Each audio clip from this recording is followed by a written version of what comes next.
Hi guys, I'm going to introduce you to artadino.com, and he's been going through Tartaria, going through old books, and just trying to find out about the history of it. He's done a great job. He's done this series. This is the very first one, and I'll put a link to it, but he's got 12 of these tales from Tartaria. Let's give it a listen.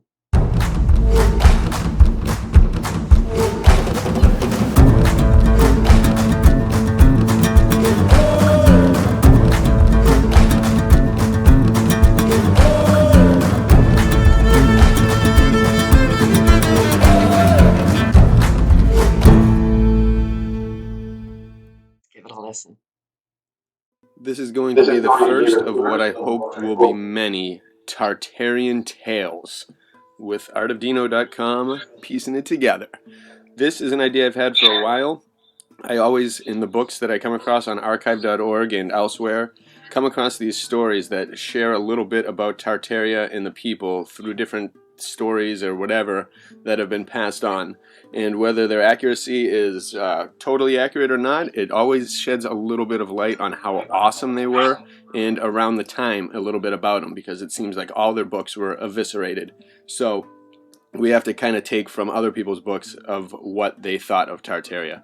So I'd like to share some stories from this book about Saint David, and it's pretty amazing, and it tells an interesting tale about Tartaria. And Saint David was around in the 500s, so I'm not sure if they later put an I on some of the stories or a 1, but either way, he was supposedly around the 500 to 600s, and this is a tale.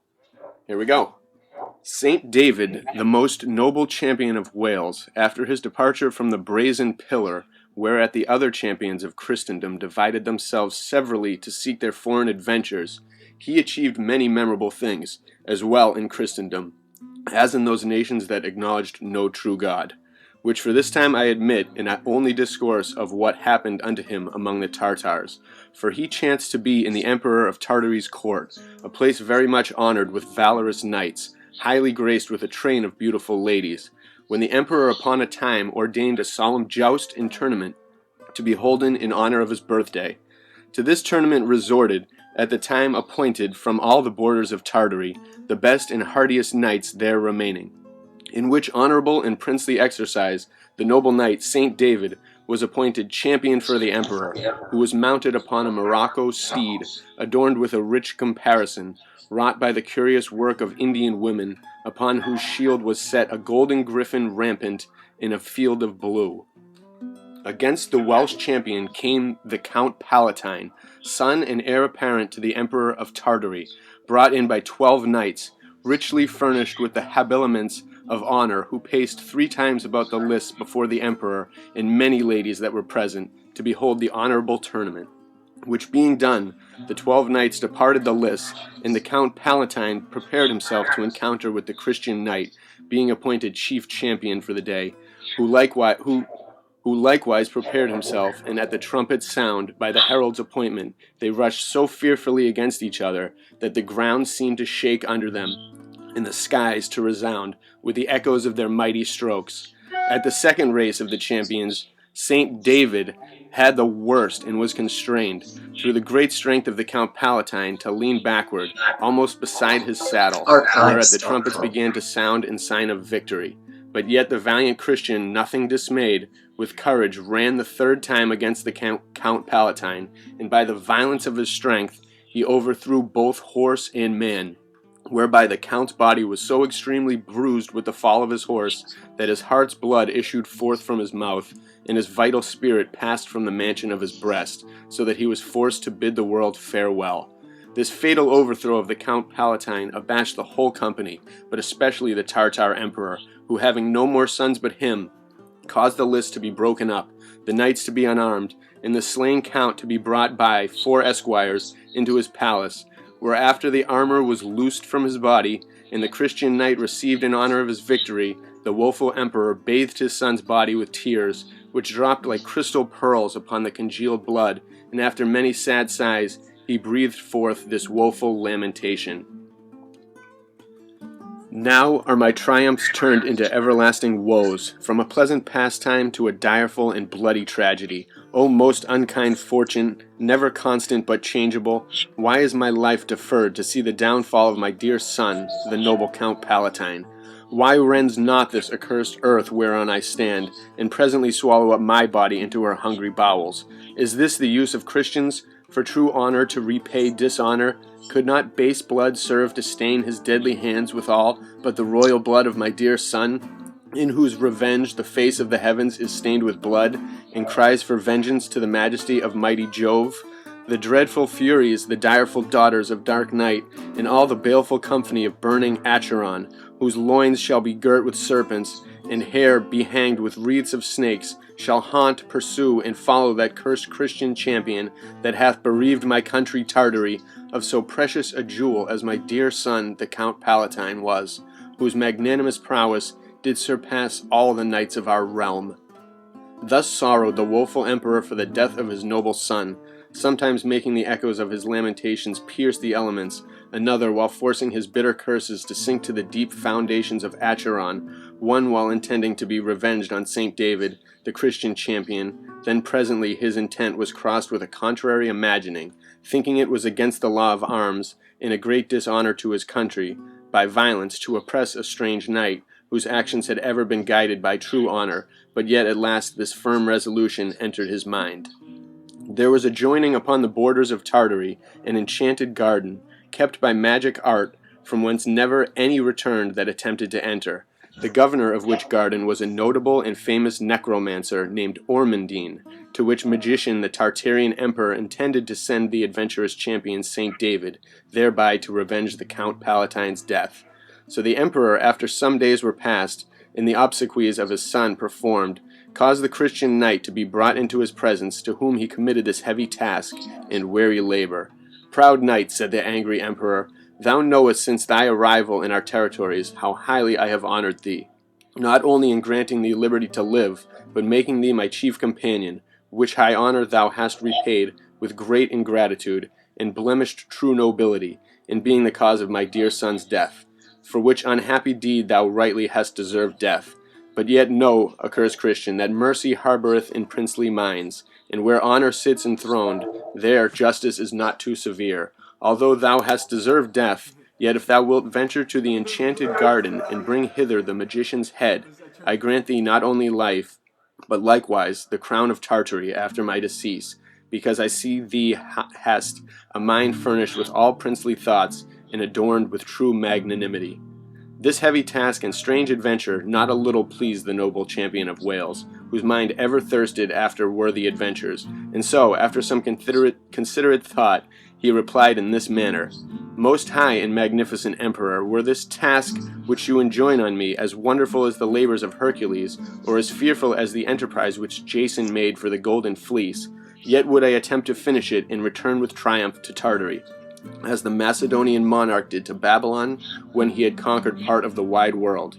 Which words were no sooner ended, but the emperor bound him by his oath of knighthood, and by the love he bore to his native country, never to follow any other adventure, till he had performed his promise, which was to bring the magician Ormondine's head into Tartary, whereupon the emperor departed from the noble knight Saint David, hoping never to see him return, but rather to hear of his utter confusion or everlasting imprisonment. Thus the valiant Christian champion, being bound to his promise, within 3 days prepared all necessaries in readiness for his departure, and so travelled westward, till he approached within sight of the enchanted garden, the situation whereof somewhat daunted his valiant courage, for it was encompassed with a hedge of withered thorns and briars, which seemed continually to burn. Upon the top thereof sat a number of strange and deformed things, some in the likeness of night owls, which wondered at the presence of Saint David, some in the shape of Progny's transformation, foretelling his unfortunate success, and some like ravens, that with their harsh throats sounded forth hateful knells of woeful tragedies. The element which covered the enchanted garden seemed to be overspread with misty clouds, from whence continually shot flames of fire, as though the skies had been filled with blazing comets. Which fearful spectacle, as it seemed the very pattern of hell, struck such a terror into the champion's heart, that twice he was in the mind to return without performing the adventure, but for his oath in honor of knighthood, which he had pawned for the accomplishment thereof, so laying his body on the cold earth, he made his humble petition to God, that his mind might never be oppressed with cowardice, nor his heart daunted with faint fears, till he had performed what the Tartar emperor had bound him to. The champion rose from the ground, and with cheerful looks beheld the elements, which seemed in his conceit to smile at the enterprise, and to foreshow a lucky termination. So the noble knight St. David, with a valiant courage, went to the garden gate, by which stood a rock of stone overspread with moss, in which rock by magic art was enclosed a sword, nothing outwardly appearing but the hilt, which was the richest in his judgment that ever his eyes beheld, for the steel work was engraven very curiously, beset with jaspers and sapphire stones. The pommel was in the fashion of a globe, and of the purest silver that the mines of rich America brought forth. About the pommel was engraven with letters of gold the following lines: "My magic spells remain most firmly bound, the world's strange wonder unknown by anyone, till that a knight within the north be found, to pull this sword from out this rock of stone. Then ends my charms, my magic arts and all, by whose strong hand wise Ormondine must fall."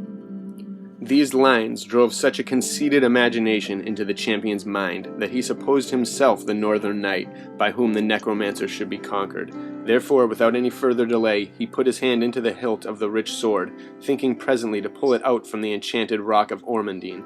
But no sooner did he attempt that vain enterprise, but his senses were overtaken with a sudden and heavy sleep, whereby he was forced to let go his hold, and to fall flat upon the ground, where his faculties were drowned in a real slumber, that it was as much impossible to recover himself from sleep as to pull the sun out of the firmament. The necromancer, by his magic skill, had intelligence of the champion's unfortunate success, who sent from the enchanted garden 4 spirits, in the similitude and likeness of 4 beautiful damsels, which wrapped the drowsy champion in a sheet of fine Arabian silk, and conveyed him into a cave, directly placed in the middle of the garden, where they laid him upon a bed, which was softer than the down of culvers, where those beautiful ladies, through the heart of the wicked Ormondine, continually kept him sleeping for the term of 7 years.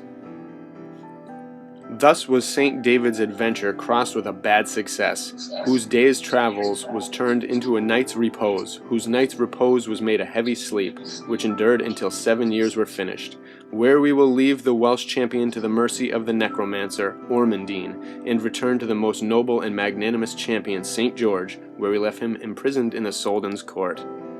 What a story. I love it. So much can be inferred from this story regarding everything from there being a necromancer in a magical garden with spirits being a very apparent part of reality, the fact that the Tartarian Empire was clearly very well founded and very prestigious and powerful back in the time of 500, 600, so they must have been around a lot longer. Even the restraint shown by the king to not just kill St. David right away for killing his son, his only living heir, that's pretty impressive to just honor the effects of championship and tournamenthood like to that degree. That shows that they were noble people, that they were good people, and which also makes you think like, wow, what happened to all their stories? Like, I'm sure they wrote books, I'm sure they published, I'm sure they printed, I'm sure they etched on a lot of things, and what things in the past are Tartarian that aren't credited to them, and just how many things have they destroyed. Above all, though, just so many, and it's absolutely ridiculous. And it talks about how big this empire was, and just I can't even imagine. But it's great to hear stories and tales from it. So I hope you enjoyed this first episode of Tartarian Tales, and there will be more. I found some other good ones that I'd like to share with you as well.